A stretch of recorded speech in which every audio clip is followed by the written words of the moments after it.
Shalom Bapak Ibu Saudara, kembali saya Marwita Paromed menyapa Bapak Ibu Saudara dalam Daily Devotional Prodi S1 Teologi STT Bethel Indonesia.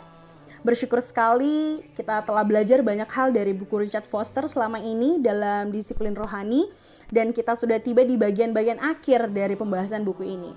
Dan hari ini saya membawakan topik keuntungan dari perayaan.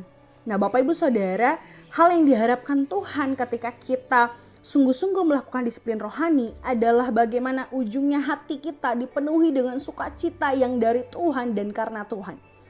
Karena satu-satunya sumber sukacita kita, kebahagiaan kita haruslah Tuhan. Dan apa yang membuat sukacita ini begitu penting? Karena dengan bersukacita kita tidak akan melakukan disiplin rohani ini sebagai beban yang menekan dan membuat kita seperti tidak berbahagia. Banyak orang-orang yang ketika mengusahakan hidup yang saleh malah merasa bosan, merasa jenuh, merasa berat. Padahal seharusnya disiplin rohani yang kita usahakan membawa satu sukacita dan kebahagiaan. Harusnya kehidupan Kristen ini kehidupan yang sangat bisa dinikmati. Karena apa? Ketika Allah di dalam Yesus Kristus pertama kali melakukan pelayanannya di depan publik, ia mencanangkan tahun Yobel, yaitu satu kemerdekaan sejati di dalam roh yang pastinya membawa sorak-sorak kebahagiaan. Orang miskin mendapat kabar baik, orang buta melihat, lumpuh berjalan, orang berdosa ditebus dan diselamatkan. Tentunya hal ini membawa satu kegembiraan, satu kesenangan yang terekspresi keluar.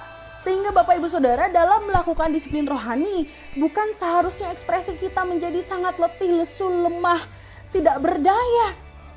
Tapi seharusnya disiplin rohani membuat kita semakin terupgrade, semakin berekspresi, semakin mampu memperlihatkan satu kepenuhan sukacita yang daripada Tuhan.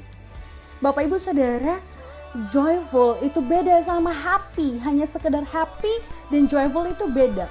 Joyful itu sesuatu yang datang dari dalam, dari Tuhan yang hadirkan. Kalau sekedar happy adalah sesuatu yang datangnya dari eksternal. Misalnya makanan enak yang kita favoritkan dan akhirnya pada saat itu kita makan ketika kita lapar itu bikin kita happy banget gitu. Tapi bukan joy. Ada orang-orang tertentu yang dalam masalah pergumulan berat tapi di hatinya terus ada sukacita yang mengalir.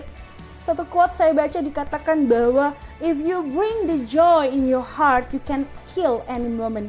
Ketika engkau membawa sukacita di dalam hatimu, engkau bisa menyembuhkan segala keadaan, engkau bisa menaklukkan setiap momen-momen kehidupan bahkan yang terpuruk sekalipun.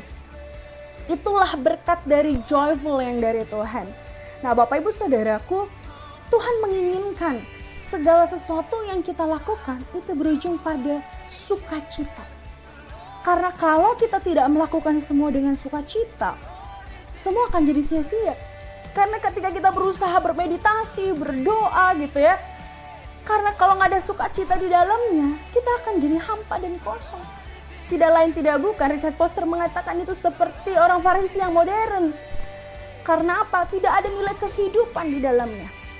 Sedangkan joyful itu ciri dari orang yang hidup di dalam Tuhan. Nah Bapak Ibu Saudaraku, penting sekali untuk menyadari disiplin rohani yang kita usahakan selama ini harusnya membawa kita masuk dalam kepenuhan Tuhan. Masuk dalam semakin mengalami realitas Tuhan dalam hidup kita yang terekspresi keluar. Jadi gak ada tuh Bapak Ibu Saudara orang yang melakukan disiplin rohani mukanya murung, cembetut gitu ya. Kelihatan sama orang kayak judes, jutek gitu. Harusnya dari tampilan luar kita pun orang bisa merasakan kehadiran Tuhan lewat hidup kita. Bapak Ibu Saudaraku, terakhir saya mau tambahkan bahwa joy itu singkatan dari Jesus first, others second, and you last. Artinya apa? Gimana joyful yang dari Tuhan yang lahir dari disiplin rohani kita itu bisa dirasakan oleh banyak orang atau bisa bertahan lama di hati kita adalah ketika kita terus menempatkan Jesus, Tuhan Yesus sebagai bagian yang terutama dalam hidup kita. Selalu dia menjadi the center of our lives. Terus yang kedua, others, orang lain. Kita nggak pusing lagi dengan diri kita sendiri terus menerus, tapi kita mulai melihat orang lain, mulai peduli dengan kebutuhan banyak orang. Itu akan membawa sukacita di hati kita. Dan kita selalu menempatkan kepentingan kita sendiri yang belakangan. Harus kepentingan Tuhan yang terutama. Kemudian kepentingan orang lain di sekitar kita, kepentingan kelompok kita. Dan kemudian baru diri kita sendiri. Karena apa Bapak Ibu Saudara? Kita perlu mempertahankan sukacita itu. dengan hubungan kita dekat sama Dia. Because the joy of the Lord is our strength. Nehemia 8 ayat 11 berkata, sukacita yang dari Tuhan itulah kekuatan kita.